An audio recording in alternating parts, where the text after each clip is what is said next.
now is probably within the next hour to an hour and a half, and then extending until about 7 to 8 o'clock for some of our more eastern viewers. This line moving steadily off to the east, and because of that, get ready for some power outages. Not everybody's going to get hit by the hard stuff, but several neighborhoods will.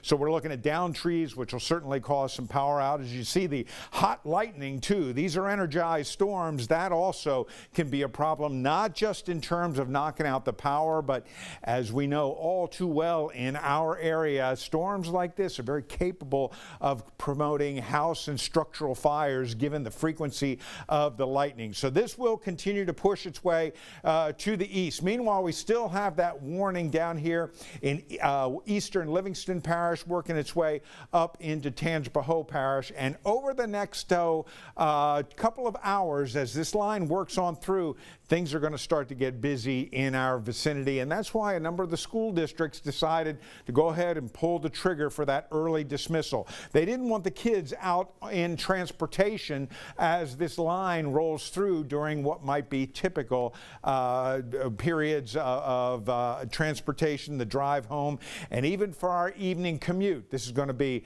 a bit of an issue. Let's see if I can get my system to cooperate here. Doesn't look like it's going to. So here's what I'm going to do. I'm going to swing around to the weather desk here, and I'm going to step off camera, and they're going to jump over to the camera, and we'll change it up and go to Max 2 over on the weather desk. There you go. So now you see what's going on. I'll have a little bit more flexibility here to manage some of my tools. So let's clear some of the objects here. There you go. So we're good to go here. Again, what you see then, you've got these isolated cells. These are sometimes weather people call those discrete cells, well out ahead of the main line.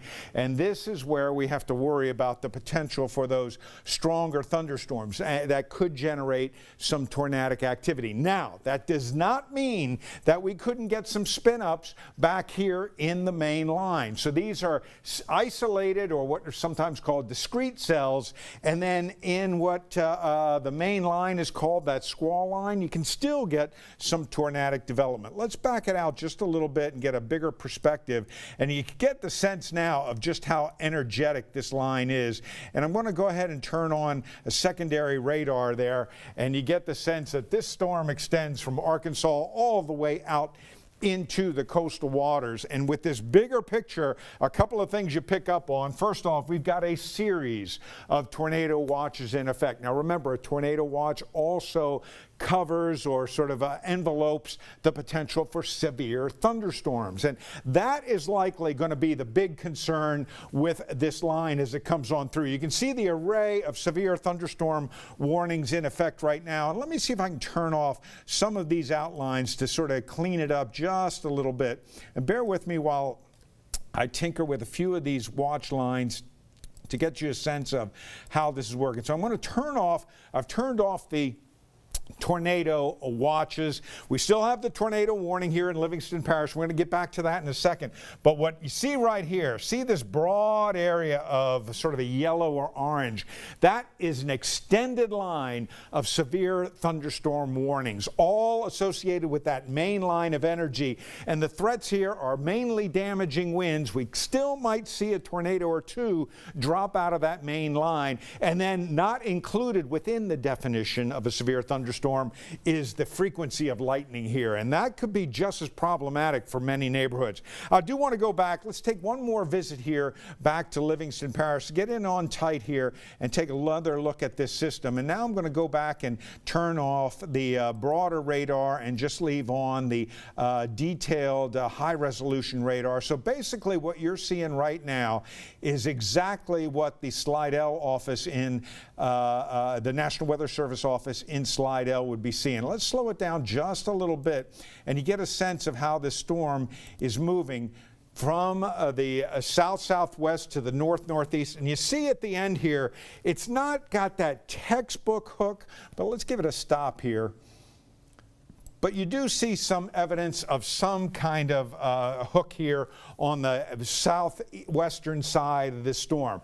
Reasonably typical of what, or reasonably representative of what we would expect for a tornadic thunderstorm. That does not mean that it necessarily is putting a funnel on the ground, but there's certainly likely to be some rotation there. And what I'm going to do now is turn on the velocity, and there you can see it. You see right in here, it's kind of a messy signal, but just to the south and southeast of Albany, sort of between Albany and Springfield, if there's anything left in the circulation, it's probably right about here. And again, moving to the northeast at about 30 to 35 miles per hour. So if we get in a little bit tighter, that ought to get some of our communities to pop up there. You see Nottolbany and Baptist, you're right in the heart of it. So if you live in Albany, Baptist, Nottolbany, Tickfall, you need to go ahead and take cover now. Go to that safe space in your house. Remember, if you don't know where it is, the best place is whatever room has the least amount of windows,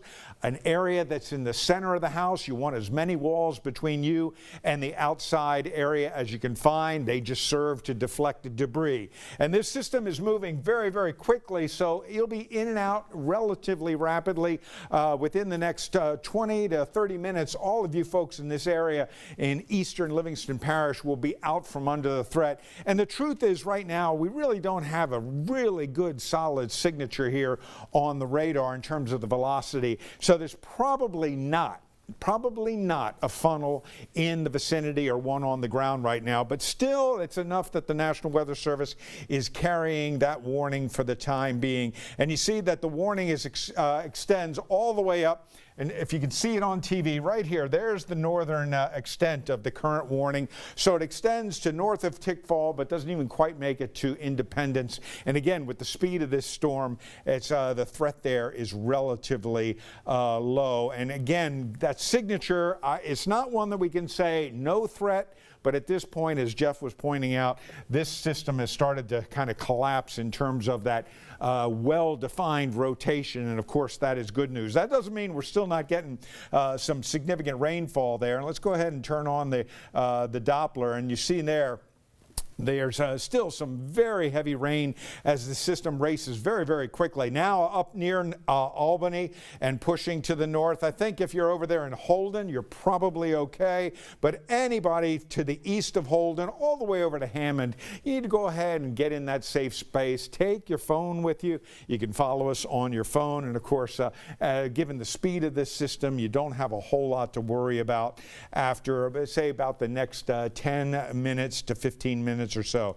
Broadening out the picture a little more, though, and again, now we see and this is a 3-hour sequence. You see the system's moving fairly steadily, and what I want to do is I'm going to give it a stop here. So here's the situation right now, and there's the line of storms knocking on the door, about ready to cross into the heat of the storm, about ready to cross into West Feliciana Parish. So here we are at 20 to 3, and so in West Feliciana Parish, you're going to start getting in on some of the energy. Still into northern portions of Point Capee, southeastern Point Capee, False River, New Roads, areas in the southeastern part of the parish. You've had a couple of rumbles and probably some gusts of wind, but the main energy still hasn't reached you for West Baton Rouge Parish and for Iberville Parish. The big guns, if you will, haven't gotten into your neighborhood just yet. We're going to stay here at least until this last tornado warning is allowed to expire in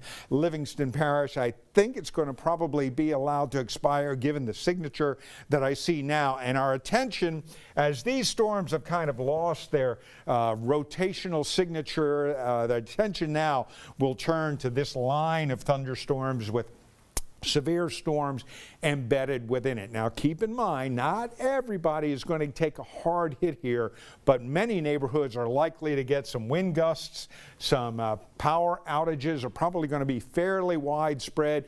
But another good point that both Steve earlier this morning and Jeff has made is that this system is marching off very steadily to the east, moving roughly 40 miles per hour or so. It's gotten a little broader on the backside. And what I mean by that is the rains may linger a little longer than we had thought earlier this morning. But even with those rains on the backside, those are going to be light to moderate rains for the most part. You'll know when the line comes through your neighborhood, and it should move through relatively quickly. The sort of severe weather threat for each individual neighborhood will probably be less than an hour given the speed of this system. But we're also concerned about that hot lightning there. These are very active storms.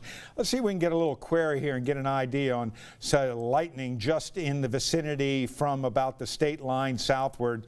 And you see there, so that's 400 plus strikes just in this zone here, basically from the state line down to the I-10 corridor. 400 strikes in about the last 10 to 15 minutes. So this is a hot storm, a hot line of storms, if you will, as it worked its way on in. Livonia, you're going to get in on this action soon. Lafayette, right now, taking the brunt of it, and then it will start to work its way across portions of St. Martin Parish, Iberia Parish. Still a little ways before the activity really gets to you, and then as it moves steadily off to the east, things will start to get more and more busy around Metro Baton Rouge. We've got about another minute and a half left on this warned area back here in Livingston. Let's go back and look at it one more time in the hopes that, in fact, the Weather Service will allow that warning to expire and cancel the warning. Certainly the storm still has some minor suggestion of maybe some backside rotation in terms of the reflectivity. In other words, what we're looking at here basically are the raindrops falling out of the storm. Let's give it one more look at the velocity. And I think what you'll see with the velocity signature is that, well, there's still maybe some broad rotation here just to the east of Albany over top of Baptist, but probably given that poor definition of rotation and the broad pattern that we're seeing there, I think the threat of any tornadic development there is not zero, but it's very, very low, with looks like about another minute or so less to go on this warned area here. Storm, again, moving to the north-northeast at about 30 to 35 miles per hour. We'll go back to the radar one more time, the more conventional view. You see it there, and let me slow it down and look at just, say, the last 30 minutes if we can, and this will give us sort of a sense of how the storm is moving. So this is the 35-minute loop there, and slowing it down a little bit more just to get a better feel for how it's behaving. And you can see that the really clear signature that we had for some tornadic rotation has certainly weakened a bit. Still a hot storm, though. Look at all the lightning striking near Tickfall and Independence. So you folks there, even though your severe weather threat has been allowed to expire, and in fact you see that the warning now has indeed been allowed to expire by the Weather Service, but it's still an active storm. Maybe not officially a severe thunderstorm, but it's certainly one that's going to get your attention as it rolls across your area. Elsewhere then, for the rest of us, we've got our eyes on this line of storms that is moving again to the east at roughly 40 miles per hour or so, and we'll probably be getting into the Baton Rouge area. Let's go ahead and put a timeline on it. So bear with me while I set up the signature here for the properties for this line. I'm going to go ahead and set it at 40 miles per hour and then see what it gives us here in terms of some arrival time. So I'll draw it in about like that, take it down south of New Iberia. There you go. And so St. Francisville, looks like the action should be getting in your area probably at about the next 15 minutes or so. Clinton at 3:30. Baton Rouge, we've got it at about 3:45 or so. And then as you go farther to the south, Prairieville around 4. And then Hammond, and certainly this line's going to hold together all the way across southeast Louisiana. So Hammond, it looks like it'll get to you between 4:30 and 5. So that gives you kind of a timeline there. Right now, all of the tornado warnings have been allowed to expire. I want to remind you one more time that there's still some potential that we could see some tornadic activity spin up within this main line. But the good news is, thus far, none of these storms have fired off a tornado warning as yet. It doesn't mean it won't happen, but we're getting to that stage where the tornadic threat is coming down a bit. but the severe thunderstorm threat is actually going up as that line approaches. So we're going to go ahead and jump back to normal programming now. If we have any more warnings pop up in the area, Jeff or I or both of us will pop right back in and give you that heads up. Keep in mind, many of you under a severe thunderstorm warning now, and this band of severe thunderstorms is going to be rolling into the metro area, the Baton Rouge metro area shortly. But for the time being, let's go back to programming, and Jeff will be back at 4 o'clock at the latest to give you an update on this system.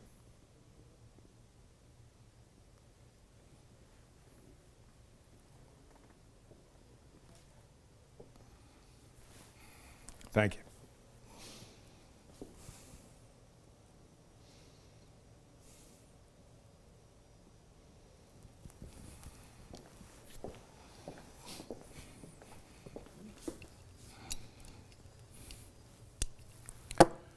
Nice job on the coverage of the